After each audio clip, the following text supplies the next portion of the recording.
This video is more for, well, all of my videos in one sense are for theatrics and dramatization, as there's no other way of communicating.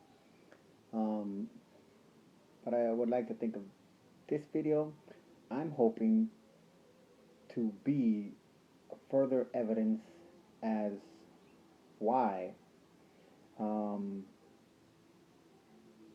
no one should change anything that they're doing or accept one bit of information that I purport as relevant, legitimate, remotely sane, or whatnot. So, oh my gosh, this is hilarious. It's funny how things reflect each other. So, in the last place I lived at, there was a cat that would come around, and it was a black cat, and it would, this is the first time it came this close to my door, but it didn't come in. But there was a black cat that would come around and visit occasionally, and I think I left some videos on that, but that was pretty cool. I like that. Um, so now, this is to solidify myself as a completely untenable.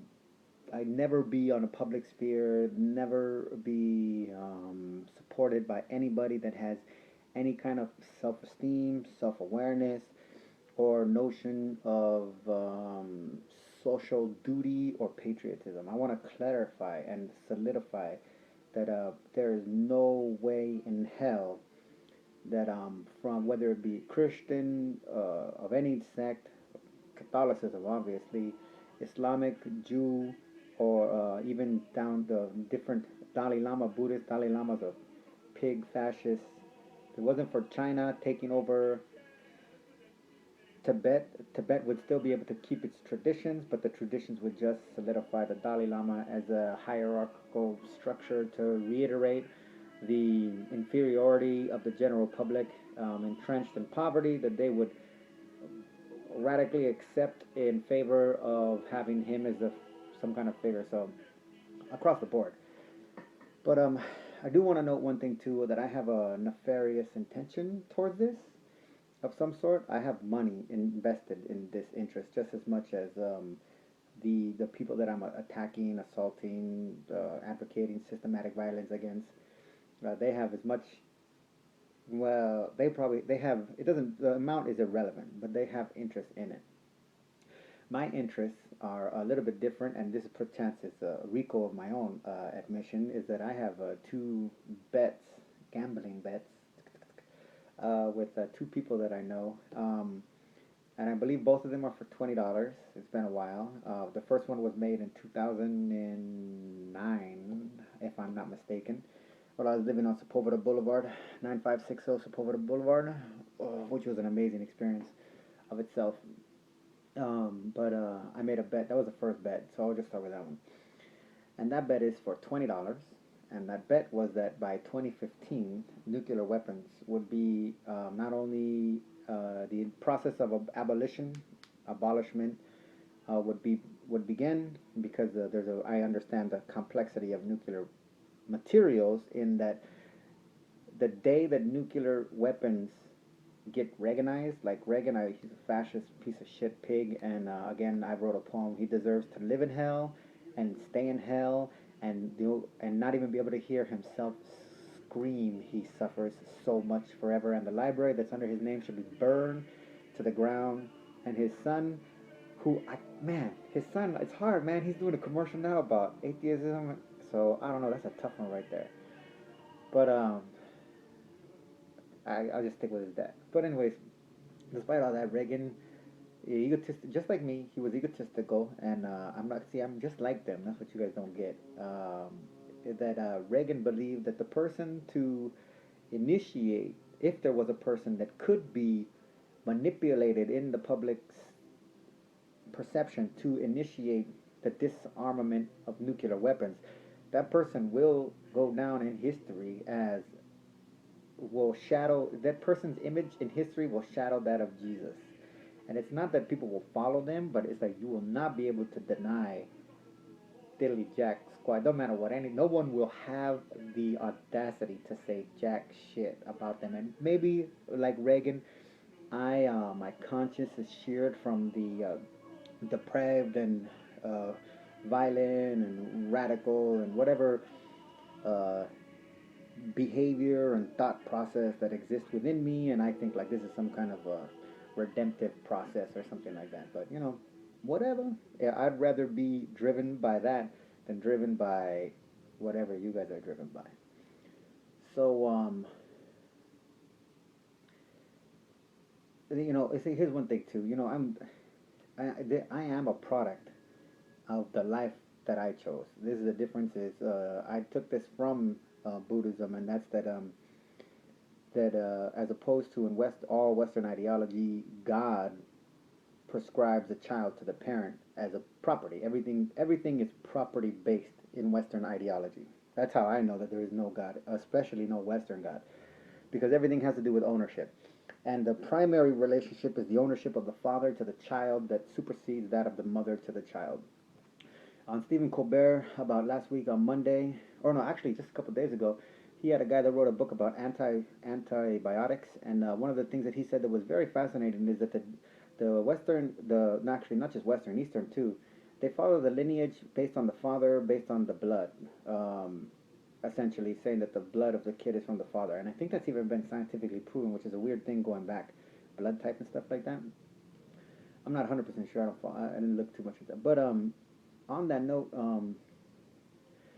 what we actually get is that what I've learned from that little interview is that we're mostly bacteria. I think he said we're 10 to 1 bacteria to cells, and that we get that bacteria from our mothers, and they get it from their mothers, and they get it from their mothers, and they get it from their mothers, which is very profound stuff. Because about 2 weeks ago, um, Stephen Colbert had another scientist on, and the guy that studied ants. And in the process of the guy talking, he blasely made a statement about the state of extinction, which humanity has entered.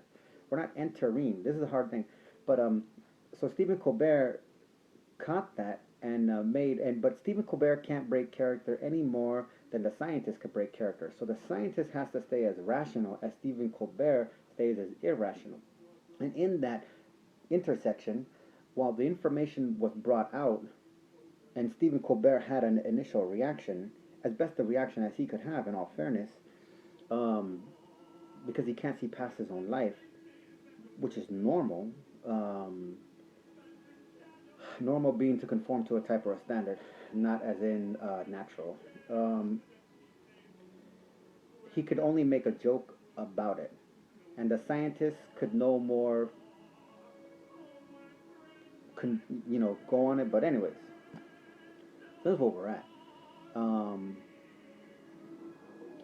but so a note for me. I was raised just to again, so you totally understand. I'm a high school dropout. I went to college for like 6 weeks, and I dropped out before the last day was to pay admissions, so as that I got no credit, and I don't even get on my record that I dropped out because I didn't pay anything. So and that was a philosophy 14. I didn't know how it works. I picked philosophy 14. And my friend's like, "Why don't you take one?" And I was like, "What does it have to do with it?" He's like, "It goes in order." I was like, shows you how smart I am. And algebra, pre-algebra, which was the only thing that I qualified for, which was actually too much for my brain to take, and that was another reason that I dropped out of that. Um, so I was but I'm the child of one. I believe to dig deep. My mom holds that I'm a child of some spiritual endeavor, that some nice, delusional thing, which in the stuff that I've learned from Carl Jung, whatever you want to call him, and Joseph Campbell and Freud, and all the stuff that I studied is, in the end result, what I've come to conclude is that my mother's portrayal of the circumstances surrounding my birth is similar to the example that I used earlier about the way a cop puts a suspect's forehead up against the wall and to immobilize them so that they don't know what's going on. So the person that's done that is only left to speculation about what's going on, uncertainty. And in that uncertainty, the human brain constructs sensibility to maintain some kind of awareness as much as possible. The brain can never not be aware. So, oh my, the to the degree that my mom bolstered the situation surrounding my birth, I have come to conclude that in fact the reality that's hidden behind the masquerade that she had to fabricate is that the level of abuse inside the household that she was subjected to by my father, who was a rampant drug addict of illicit drugs, while she raised me as a drug addict, prescription drugs. But what the violence that was there, I was the last kid born, and after that she had a miscarriage of twins, and the doctor said she couldn't have no more kids. It was done, and she acts like that was a loss. But my dad was abusive to me for the first 2 years of physically abusive to me for the first 2 years of my life, and my brother was just brutalized for it. Man, that's one. Oof, it's crazy. But I can't imagine. Wow, I guess I can. But the end result is there is no way, shape, or form, other than through some kind of religious interpretation of what marriage means and what bond means and what all this crap means, that I am not a child of rape. That my father, though through all legal construct and religious construct, probably beat the living shit out of my fucking mom, and then copulated with her. What you want to call it, makeup, but there was no makeup because the abuse never stopped. So in that reconstruction in her brain, nobilize, I'm not a victim, hey, my son, da da da. Because how are you going to raise your kid? Nobody wants to raise their kid telling them that. So, but then at the same time too, this is an interesting thing. Is I don't. My father is the on the flip side of that. My father is the one of the victims of the first nuclear. Again, for those of you that don't know anything, follow this or anybody. I just if you need anything, just do a Freedom of Information Act for the NSA on my file, and you'll have my whole life. And you'll be able to see me on my private moments, my intimate moments, my dark moments, my perverted moments, my genuine moments, my violent moments, my aggressive moments, my whatever you want to call it. For the last, as long as I've had a smartphone, that's all documented, recorded, and video was available, audio 90% of the time. Not to mention when I've ever been in the vicinity of anybody else, the computer system's filing is smart enough where I have a file that is complex as Batman's little uh, cell phone thing. So, but my dad. Here's one thing that I want to share about my dad that I hold as a legacy too. And this just again, you cannot listen or follow or whatever, adhere to or believe or anything, because I'm like my dad in that my dad told me in one of the few times that I met him when I was 13, and I actually had to hunt him down in one real sense. And I only seen him a couple times. I only visited with him a couple times, and then after that, he died in 1995 from this radiation incident that happened in 1959. But was that he told me that in the 70s, I believe, he sold angel dust, and while he was selling it, there was an epidemic of contaminated batches where people would smoke angel dust and they get die or get messed up. But my dad was an addict of himself, so a way that he devised in order to get high on his own supply, but without reducing his income, was that whenever he did a sale, he would go to the person and he would say, "Okay, here you go. Okay, great, man. I hope it's good stuff. You're gonna love it, man. I gotta go. I got another drop." And he would make the person feel. He would prey on the insecurity of the person to the point where he had a natural reaction going over and over. And the people would be like, "Hey, man, where you going, man? What's the rush? What's the rush?" Because people would get instantaneously paranoid, and they would always invite him back and offer him, "Come on, smoke with me," or I believe they smoked it. I don't know. I think they rolled it in joints or rolled it in cigarettes. "Come on, smoke with me," and they would do that in order to prove for him to prove that he wasn't drugging them. But in the process, he was actually getting high off of his own supply and getting his customers to buy him his hit, and he would repeat that process. And so that is one of the legacies that I take from him. And my goal is to have nuclear weapons disarmed by 2015. Something that I stole. I stole that idea from Daisaku Ikeda, who put out a piece of paper called building global solidarity towards nuclear abolition, in which he stated that it could be done by 2015. And on that basis, I stole the idea and I was like, that's a good idea. Why not set a date? I never thought about that kind of notion. And I full scale have been committed to that ever since then. And I see this event that I'm now focused on as a fetish on, obsessed with, as kind of like a driving and a driving self-interest, egotistical endeavor towards achieving my getting my money, my $20. I have two bets for $20 by 2015, and I realized that towards that end, I need to have mass public manipulation. But at the same time, I also want to say that uh, in one sense, whatever is in me, whatever energy power I generate, this is in fact a byproduct of my sentiment. Because one, I do believe that because what the United States did to Iraq in the disposal of in the use of depleted uranium, which was the disposal of nuclear material, which makes Iraq right now probably one of the most devastating nuclear sites on the planet, which no one can admit to because that would incriminate the entire American. And that would be that make the Nazis look like the Boy Scouts. So, but on that note, I do believe so that Americans deserve it. On another note, I have made a claim that I want to get to Fukushima and that I want to die a victim of radiation like my father, but to reverse it and not an ignorant victim, but a knowledgeable victim going into it so as to do what follow the path that my father did. In the words of Joseph Campbell, our fathers are the roles that we take in life. I think he stole that from Jung, Carl Jung. But in order to do that and to show that, you know what, I don't have to denounce my father no matter what. Um, and towards that insane, nonsensical, illogical, non-spiritual, whatever you want to call it, endeavor, I'm willing to risk it all. And my failure will be your utter demise in millions of people's utter demise going forward into the future for centuries. So, in one sense, I have nothing to lose. Um, because I can't save my father. I can't reverse my birth. I can't heal the sentiment or the trauma that my mom has existed in her entire life. One being a Mexican American raised in a white community that detests her and that has brought her to then hate herself. And two,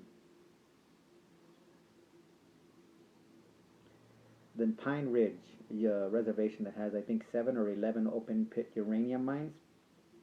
I've called for the Indians to go camp out there and just let themselves die as a protest to raise attention. Because if they put campsites right on those open pit mines, the United States would frick out and try to actually stop them, probably using the FBI's wide array of violent tactics. But in all of that, I brought it here to my home, to the community around me. And so, in one sense, I'm happy. But in the other sense, I'm not gonna waste life. When I try to talk to people about this, there's an emotional well up inside of me that I'm scared, man. I'm terrified. There's no way for me to convey the shit that I can see because I can see. Whoa, man, it's crazy. I can see kids 30 years from now here. I can see them thinking the way you think, the way they're raised to think, not knowing what's going on. I can feel the the self destitute when these girls pop out these blobs of crap that are supposed to be their kids or can't carry a kid past 2 months. And you know, so again, this is just to reiterate, you guys are on your own. I can't help you. No one can help you. No one's going to help you. No one helped me. No one helped. You know, lawsuits. That's one thing. Lawsuits. You can make as much money because when the dollar crashes, your kids will still die. and their kids will still die. And well, the cancer rate when I was born was 1 out of 16, and now according to Newsweek again, it's 1 out of Newsweek January 2013. It's 1 out of 3 will die in the United States from cancer. This is it right here. I've said it. It's the radiation factor is the primary reason that the cancer rate has skyrocketed in the United States above any place else is because the RICO style lax standards. Well, the fact that nuclear technology is allowed to be the way it is, and this kind of crap. So again, good luck, people.